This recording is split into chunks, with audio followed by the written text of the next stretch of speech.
Olá, muito boa tarde. A Conferência Episcopal Portuguesa promove uma recolha de donativos nas missas deste fim de semana para as vítimas dos incêndios em Pedrógão Grande.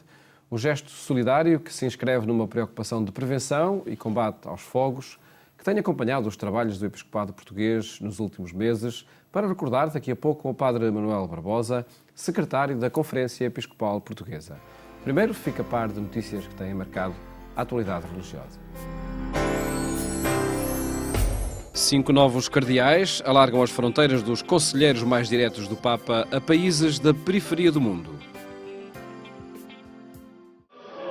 O Papa Francisco presidiu no Vaticano o 4º consistório do atual pontificado para a criação de 5 cardeais, uma cerimónia cheia de alertas. Gesù cammina davanti a voi e vi chiede di seguirlo decisamente sulla sua vita. Vi chiama a guardare la realtà, a non lasciarvi distrarre dagli altri interessi, da altre prospettive. Vários cardeais estiveram com o Papa na terça-feira para celebrar a missa na Capela Paulina, assinalando os seus 25 anos de ordenação episcopal. Qualcuno che non ci vuole bene dice di noi che siamo la gerontocrazia della Chiesa. È una beffa. Non capisce quello che dice. Noi non siamo geronti. Siamo dei nonni. Já na manhã de quarta-feira, durante a tradicional audiência semanal, o Papa alertou que o ideal de martírio só é válido quando é vivido por amor e não em nome da violência. Não se pode utilizar a palavra mártir para referir-se a los que cometem atentados suicidas, porque em sua conduta não se halla essa manifestação del amor a Deus e al prójimo que é própria del testigo de Cristo. O Papa presidiu hoje a festa litúrgica dos Santos Apóstolos Pedro e Paulo, juntamente com 36 novos arcebispos metropolitas de todo o mundo, a quem entregou o pálio.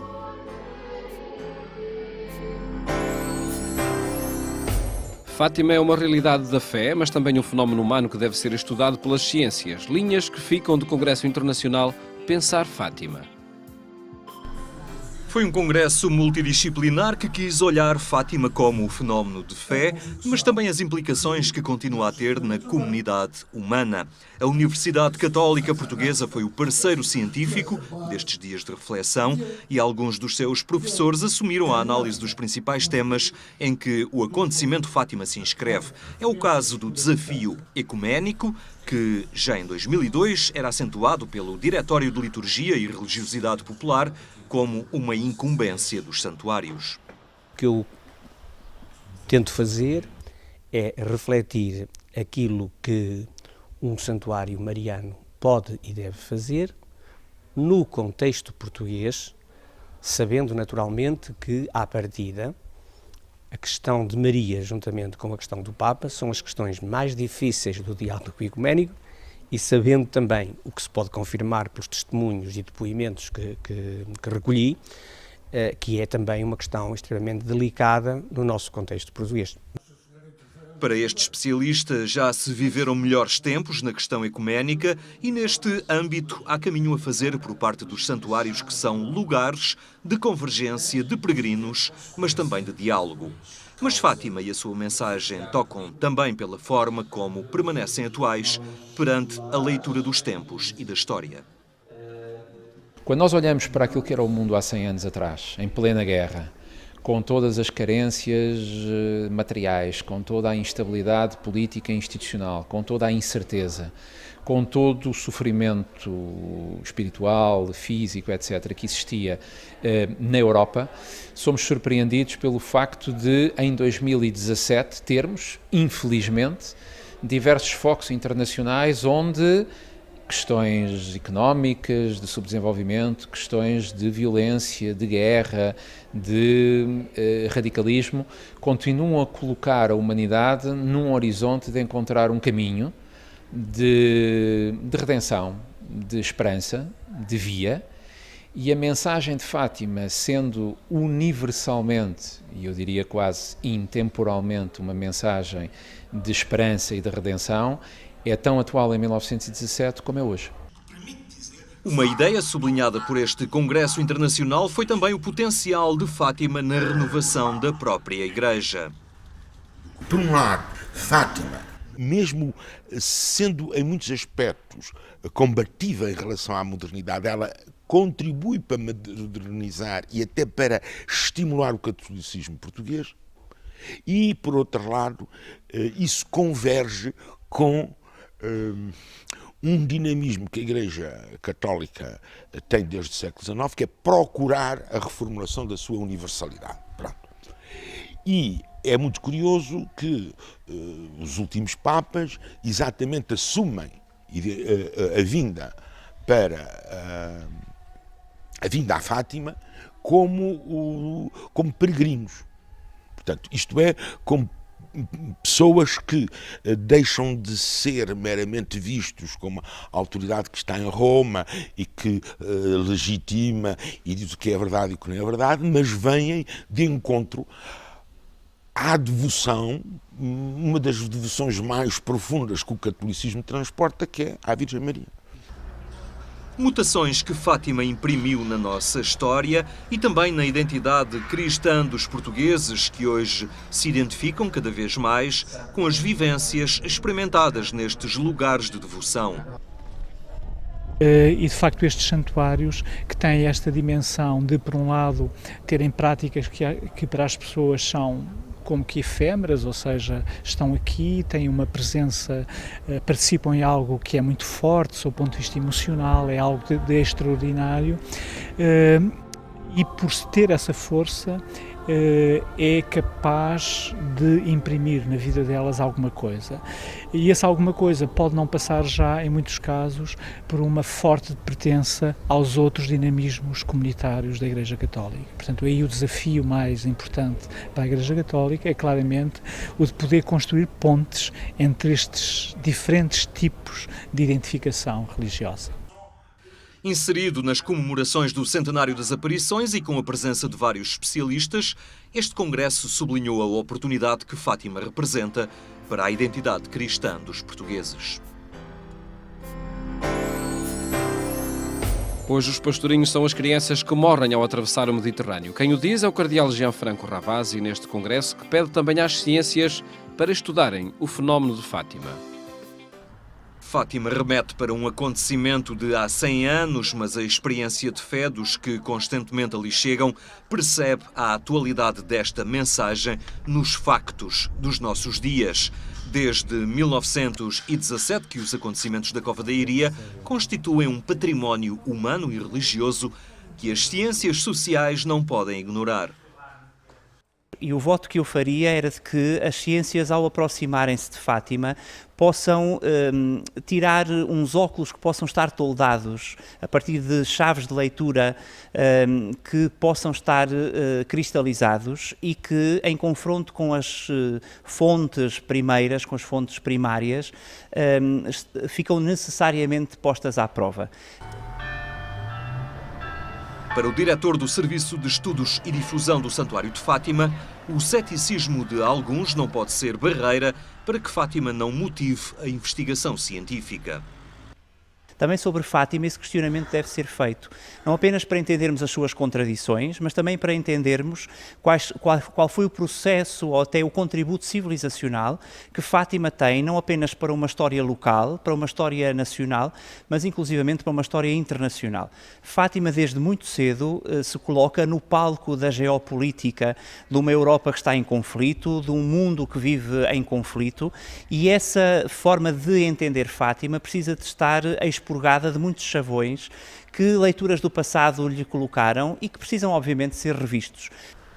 Um congresso que lança novos olhares sobre Fátima e sobre a forma como ali se vive e celebra a fé. Estão a ser deixadas pistas de reflexão, desafios para as leituras teológicas do futuro, precisamente que nos permitem perceber isto, que a ciência, a fé, a cultura, embora nos possam ter aproximações diferentes, com metodologias diferentes ao mistério, não estão em concorrência, mas são uma complementaridade umas das outras. E eu penso que é esta grande síntese que vamos poder retirar também deste Congresso. Olhar a atualidade a partir de Fátima foi o exercício do presidente do Conselho Pontifício para a Cultura, Gianfranco Ravasi, identificou onde estão os pastorinhos do nosso tempo e diz que Fátima é uma mensagem de vida. Non soltanto un'apparizione, una visione, ma fosse anche un messaggio di vita, un messaggio per la pace, un messaggio per gli ultimi, per i nuovi tanti pastorelli che ci sono nel mondo e che sono, per esempio, i bambini, i piccoli che vengono dall'Africa verso l'Europa e che tante volte trovano una tomba di acqua nel mare Mediterraneo.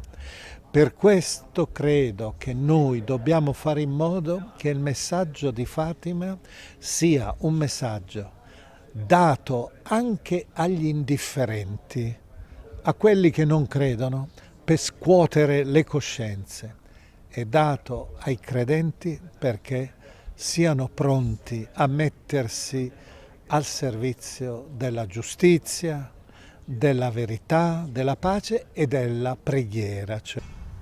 Congresso internacional que apresentou Fátima como chave de leitura dos dias e dos acontecimentos da história.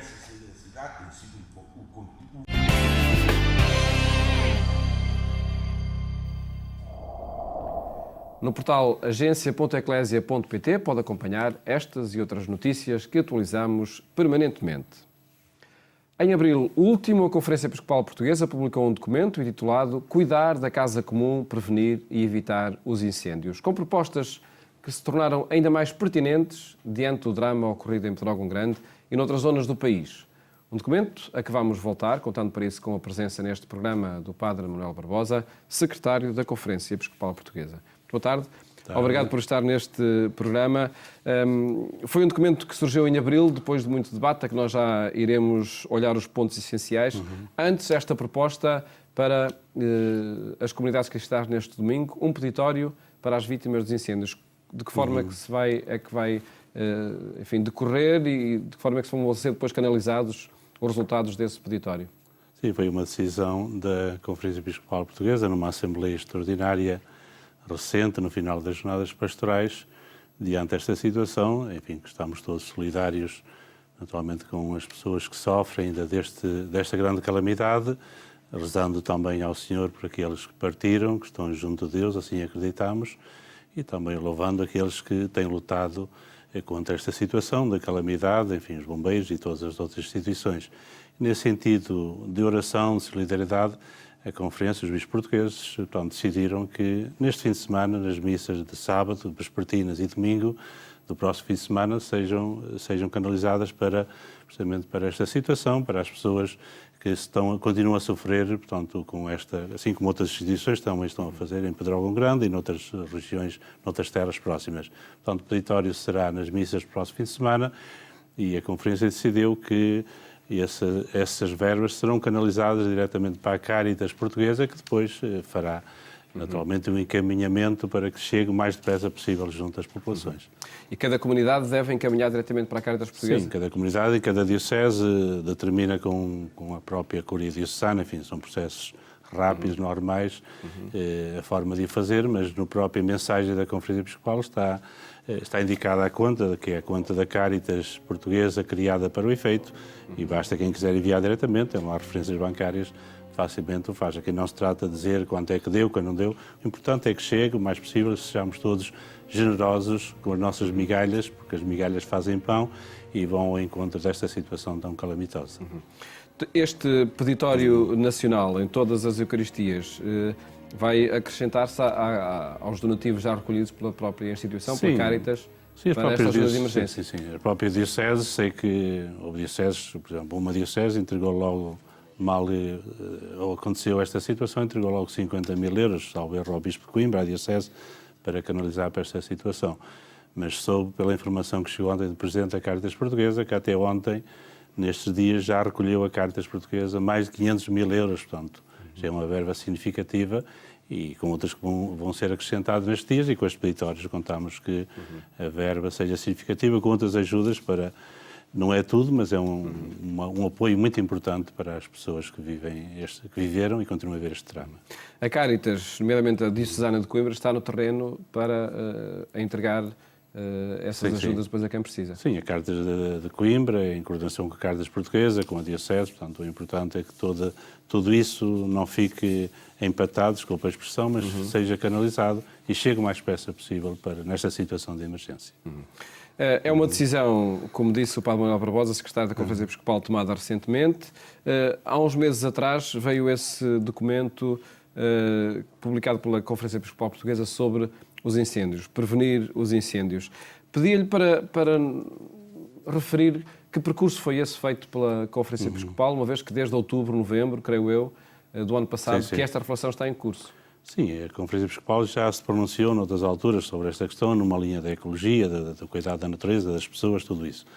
Mas desde outubro já tinha em mente, e isso foi expresso publicamente, e até houve diálogo até com a própria Presidência da República, sei que houve, e com entidades do Governo, portanto, manifestando esta intenção de todos colaborarmos nesta prevenção e neste evitar os incêndios. Agora é uma situação de emergência que é preciso acudir, mas oxalá que elas não aconteçam e a Conferência Episcopal, na reflexão, são coisas sabidas, mas apontou alguns pontos em uma página e meia, mais coisa, menos coisa, num breve documento que incentivando precisamente esta ação concertada, onde a Igreja quer estar e deve estar por própria missão humana e cristã, não é? Mais do que sugestões técnicas de combate, está em causa uma mudança de comportamentos, uma mudança de cultura? Sim, apelando sobretudo para a vontade humana, de parte da pessoa, e é uma mudança de comportamentos, de hábitos sociais, como diz logo no primeiro número, em vez de estarmos numa atitude de resignação, sempre lamentação, e vamos continuar a lamentar, que haja uma intenção de mudar realmente de mentalidade e de hábitos sociais. Só assim é que vamos lá, não é? E todos temos que cooperar e colaborar nesse sentido. A dimensão de atos criminosos é referida também logo de imediato, e essa também é uma dimensão que não se pode contornar. Há, de facto, uma dimensão criminal que é preciso ter presente. Que é preciso, naturalmente, detectar, é preciso combater e é preciso punir, naturalmente. Acho que no texto está mesmo a palavra punição dos responsáveis, porque não se pode passar este ânimo leve. Isto é um atentado à natureza, e quando diz natureza é pessoas. Vivemos 64 pessoas que morrem numa situação destas. Portanto, quando se fala de natureza, da ecologia, é integral, como diz o Papa Francisco, e é a própria pessoa que está em primeiro lugar com tudo o que envolve todos os aspectos da criação, como dom que é preciso preservar. Portanto, é preciso punir naturalmente e todos têm que colaborar, a nota diz isso, todos os cidadãos por missão devem colaborar quando há essas ações. Não se trata de andar a acusar, mas trata-se de cuidar daquilo que é o bem comum de todos. E isto foi uma reflexão feita durante os meses de inverno, quando não, enfim, o tema dos incêndios não estava, enfim, na ordem do dia, mas nessas ocasiões, e é outro ponto que é aqui apontado, fala-se no ordenamento do território, fala-se nas medidas de prevenção, nomeadamente a limpeza das matas. Sim. Muita discussão acontece agora sobre o tema, diríamos discussão a quente. É necessário fazer essa discussão, sobretudo em momentos mais distantes dos acontecimentos? Pois, na própria mensagem recente, apela-se para a nota dizendo precisamente isso. Agora é uma situação de calamidade que é preciso acudir, mas é preciso continuar, porque de uma maneira recorrente se fala disso, do ordenamento do território, fala-se da limpeza das matas, da questão dos proprietários, enfim, individuais, privados, que não têm possibilidade de fazer essa limpeza, do próprio Estado, que muitas vezes não cumpre a sua missão de limpar as próprias matas, o próprio território. Portanto, todo o conjunto, a nível técnico, naturalmente as entidades saberão como fazer, mas é um apelar a que todos nós colaboremos nisso, porque a situação não podemos esperar mais um verão, daqui a um ano, e acontecer o mesmo, mas tem que ser mesmo cuidado. Refere depois ainda um outro aspecto, que é o trabalho de todos os cidadãos, nomeadamente os bombeiros, em situações de calamidade. E foi por demais evidente também nas últimas semanas. Nunca é demais reconhecer os bombeiros, voluntários, mas todos os bombeiros e as bombeiras, quer dizer, toda essa gente que dedica a sua vida e com risco de vida, como tem acontecido mesmo. Mas é um trabalho precioso, sem eles não conseguiríamos atender as situações. Oxalá que elas não acontecessem, que não fossem necessárias.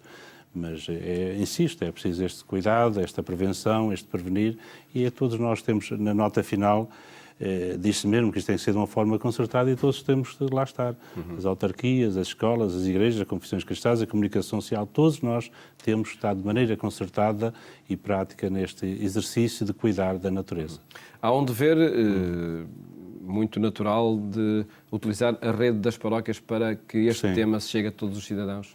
Sim, isso tem-se insistido nas dioceses, os bispos têm feito isso através de vigarias, das paróquias, são a proximidade, não é, que haja essa cooperação, que há, não é de agora que isso acontece, já desde sempre, mas que haja ainda uma atenção maior que nesta rede grande que a Igreja é em todos os espaços, que haja esta atenção ao cuidado da natureza, à prevenção de tudo isso. Isso sim, tem havido uma insistência nesse sentido.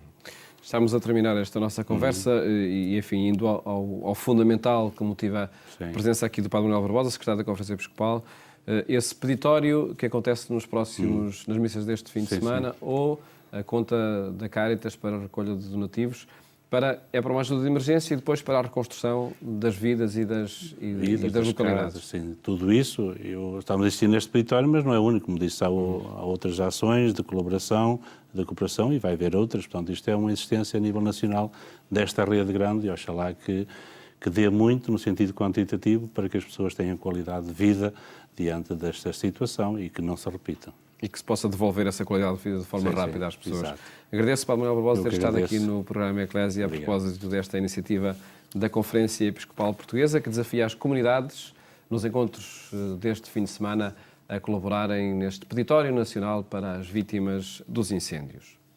Mais logo, siga o programa Eclésia também na rádio, na Antena 1, onde fazemos companhia pelas 22h45. Votos de boa tarde. Até amanhã, se Deus quiser.